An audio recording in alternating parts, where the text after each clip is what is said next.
Good morning, everyone, and welcome to Ask About Altrusa.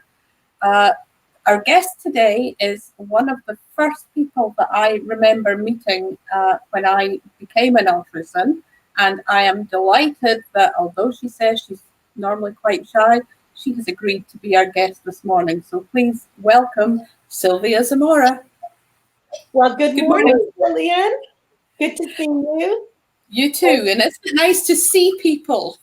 Yes, it is. Thank you for inviting me, and I'm honored, and I'm happy to be here this morning with you. Well, we are thrilled that you could make the time to be with us because I do know that, I don't have a set time for these podcasts because I do try to work with my guests and my own schedule, let's be honest. So it's great when we manage to find synchronicity and we can make it work. So let's start this morning's podcast with the basic question. Not Altrusa, just about yourself. Tell us a bit about you, your family, where you're based. Yes, okay. My name is Sylvia Zamora. I live in San Antonio, Texas. I'm a member of Altrusa International of San Antonio. I'm married to my high school sweetheart, and we've been married, 40 years. I have 2 children. I have a daughter who's an attorney and also an Altrusan, and a son. And then I have a lovely granddaughter, Isabella, who I'm very, very proud of. And let's see, I have several grand dogs and 2 grand cats. I'm sure that they thoroughly appreciate being spoiled by grandma. They are, all of them. Absolutely. So thinking about Altrusa now, who introduced you to Altrusa? Who first mentioned it to you? Yes. I had recently moved to South Lake, Texas. I was a counselor at Carroll High School at that time, and one of my parents uh, came up to me to visit with me about her daughter. I was her daughter's academic counselor at the time, and she was talking up this organization. Her name is Fran Waldman, and she just kept bragging about this organization that I would be a perfect fit for it. And of course, being you, like some people that I've encountered in my career, made up 1,000 reasons why I couldn't go to a meeting or I couldn't participate. I was just too busy and so forth and so on. Well, she wore me down, and I did go to a couple of meetings. And I think the clincher for me was when I went with her as her guest to the International Convention, which was held in Dallas that year. And I was just flabbergasted, just so in awe of all the professional women and men. There were a few men at that time. Um, in the works that they were doing, the beautiful work they were doing in their communities. They were very welcoming, and I thought, where do I sign up? I want to be a part of this group. And so Fran Woolman at the time was my sponsor and is my sponsor. And at that time they were in the process of chartering a new Altrusa club in South Lake, the DFW club. So that was my first Altrusa club. Since then, I've been a member of 2 other clubs, Houston and San Antonio. Awesome. You kind of snuck in there on what convinced you, but I'm going to ask you just to elaborate a bit more. I understand going to convention and being in awe, but when you got back to what was to be the DFW club, what convinced you you'd made the right choice? Probably the people that I was going to be working with in the community that we were at. I was not aware. I was fairly new to the community, and I didn't know there was as much need there. And that was a part of it. I was brought up by a mother who was always service oriented, and she had us as children doing a lot of volunteer work and giving. Of course, I was raised by Irish nuns too. I was at Catholic school, and so giving to others, being a part, helping was always a part of my upbringing. And this club really did mission and the vision that I had for me in giving to others and helping others, being a giver. I'm not really a person that is a joiner. I'm not really a joiner. And so that's why I was hesitant at the very beginning, thinking, do I really have the time to invest in this with a new job and the commitments that I had at the high school? But seeing all the other women at convention that were just as busy, or maybe even more so than myself, and I thought, if they can cut out some time to do this, to help others and to build their community, I can do it as well. Wonderful. So we have a couple of guests with us this morning. So good morning to Carolyn Robinson, past Governor, District 4. And I'm going to show her comment. Good morning to my favorite Altruisan with potatoes, Connie Corwin Brown. She says there's a whole story about this one. It's how Connie and I met. She said, a late leisurely breakfast, her jammies, a cup of tea and Altruisans. What a great way to start the day. Good morning, ladies. For the benefit of others who I know there's more than the two watching us, when you want to post a comment, if you allow StreamYard to see your name, then I get to say who's actually posting the comments. It's just a little thing. I promise you, they don't mine your information. You won't be spammed. But it is just helpful to us when we're in the studio to know who's saying what. So if you're online and watching, just say hi, post a comment. It's nice to know you're there. Getting back now to Sylvia. Yeah. Here we go. Okay. I want you said to me earlier before we started that you're not good on dates. Don't ask you dates. I did say that. I'm not going to ask you a date, but I would ask you just to cast your mind back to when you started with that first club and tell us a bit about your journey with Altrusa, things, positions you've held, places you've been. Okay. Well, as I said, I started first with the DFW club. And from there, I took on a job in Houston. And so I moved to Houston, left South Lake Carroll, left DFW club and moved on to Houston. And they had a club there. And again, I was hesitant to even join that club because, again, it was a new job and it was, time consuming the first year. But I was convinced by Virginia Cunningham they take me. With the little time that I had, they take me and so forth. So I became a member of the Houston Club. Later, I became president of the Houston Club. Prior to that, I had served several positions on several led committees and held director positions and so forth. And I became the Houston Club president, which was a great honor for me. Later, then I was asked I received the BUSC Award, President's Award, which I was totally shocked. And I was so honored. It just convinced me that I was doing the right thing, going in the right direction. My club members were fantastic and they were very supportive. So I was asked to run for a position and I served on the district board. And I moved to San Antonio. My husband retired on me. And we always decided that when we retire, we'd go back to San Antonio where my children are. And in San Antonio, I joined the San Antonio Club, a wonderful club that I'm still a member of.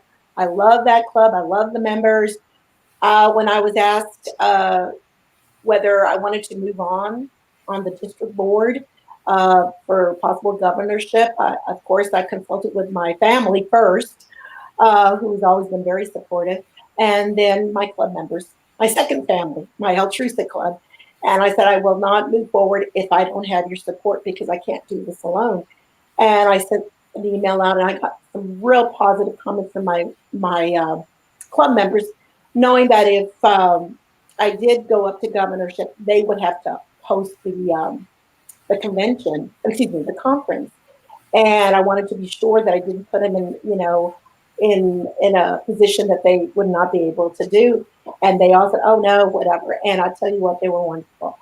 So I appreciate that. As far as at the international level, I've had Astra position as the Astra chair. And then currently I'm serving on the International Nominating Committee, which is I'm working with some fine ladies there from other districts. But my career has been a wonderful altruistic career, and my family laughs and says, "Mom, you eat, sleep, live Altrusa." And I said, I know, where would I be without it? I mean, I just can't picture myself in a world without Altrusa. I mean, it's made me, it helped me grow as a person, as a human being. All the people that I have been fortunate to work with and be friends with, I would not have ever had that opportunity without Altrusa. And so that's just a little bit about my career. And I'm very proud of where I am. And I still have lots to do.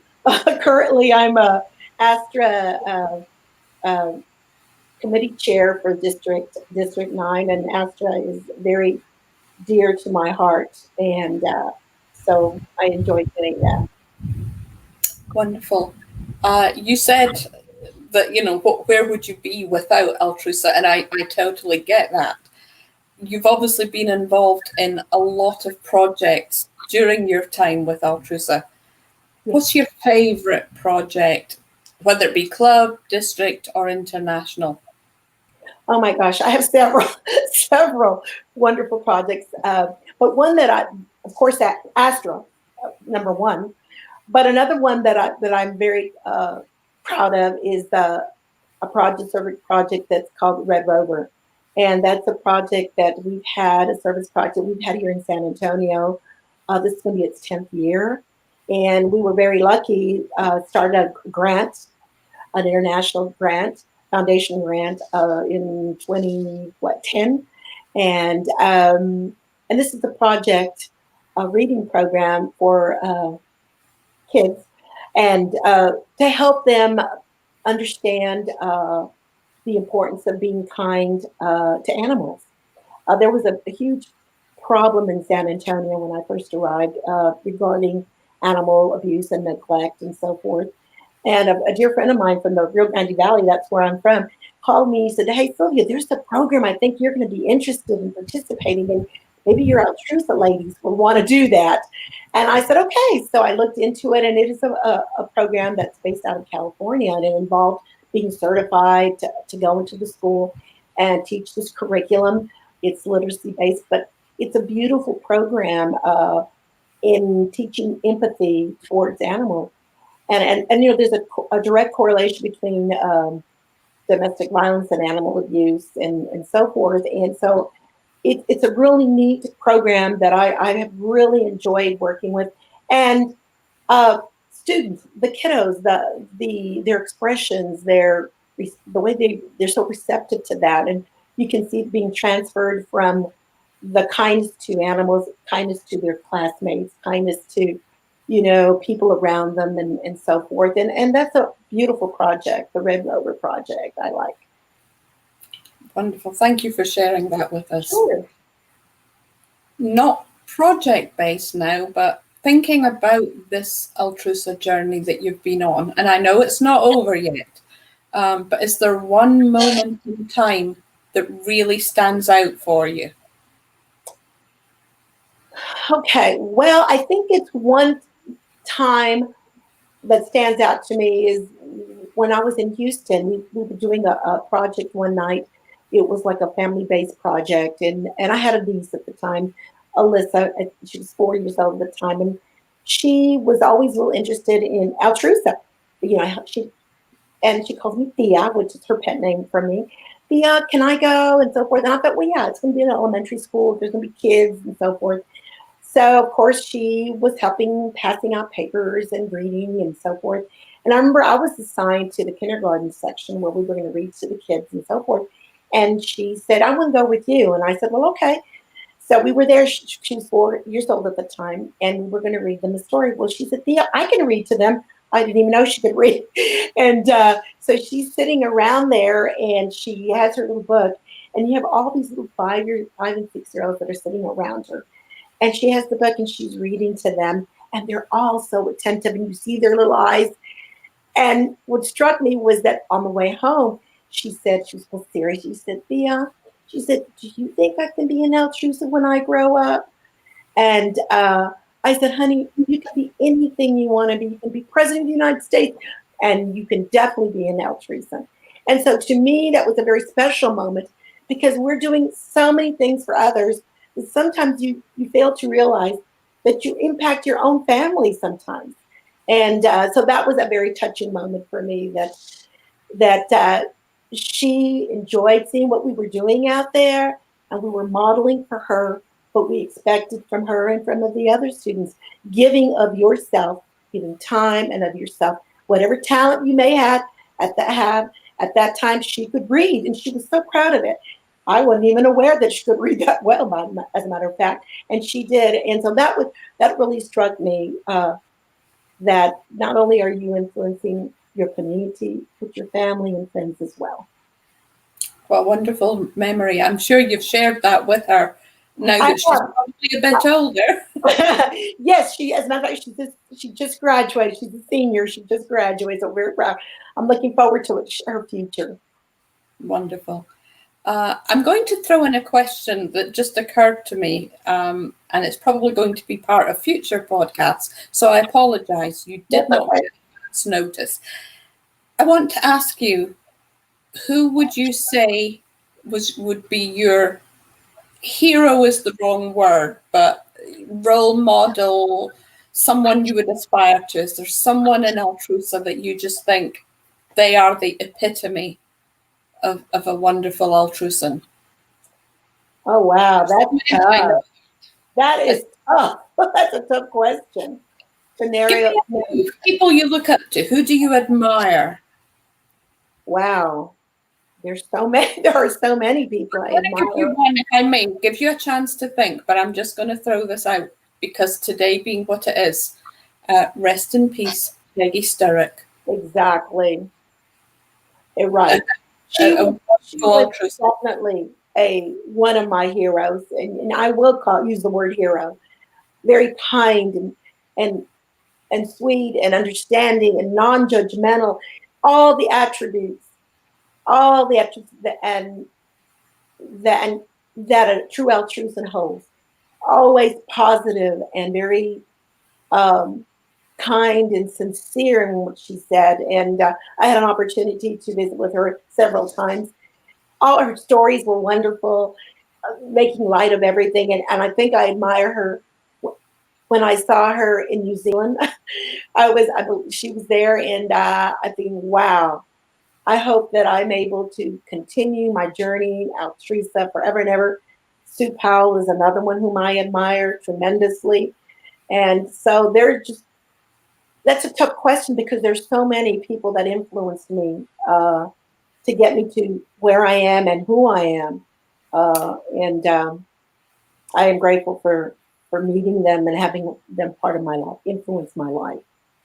Well, you kind of inspired that question actually with something you'd said earlier. I thought, I can't think why I haven't included that in the past, but I'm definitely question.